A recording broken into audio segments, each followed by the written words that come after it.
Rolands Ietis no Reiziņas 23. Augustis Karpīnskis 17. Pauls Ārēns 18. Mindaugas Pjokas 144. Rasmus Kisel Estonia 71. Jānis Rasdals 73. un Rihards Līna 271. Tur pagājušā gada uzvarētājs ir Pauls Ārēns, viņam 18. numurs.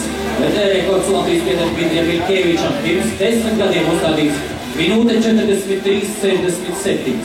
Renārs Stepiņš bija otrais pagājušā gadā, Mārtiņš Kalsons trešais. Pirms 2 gadiem Pauls Ārēns šeit bija trešais.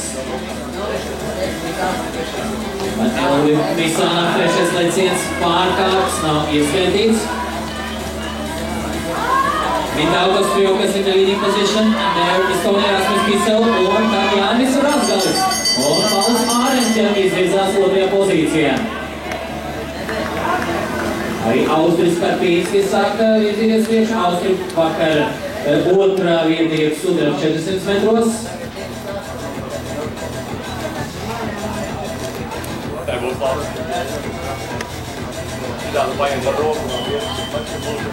Mārtiņš Kalsons skrēja iepriekšējā skrējienā pagājušā gada bronzas medaļas ieguvējs. Tagad Pauls Ārēns vadībā. Nāk Austris Karpīnskis, sāk izvirzīties otrajā pozīcijā. Arī kā līdzīgs skrien Lietuvietis pagaidām 4. Un beidzami izšķiroši notikumi. Finiša taisnē, Pauls Ārēns vadībā. Vai Paulam izdosies izcīnīt otro gadu čempionu titulu pēc kārtas? Viņam tomēr ir Igaunis. Un tā kā Lietuvietis, Pauls Ārēns izcīna uzvaru otro gadu pēc kārtas, tas iegūs sudrabu.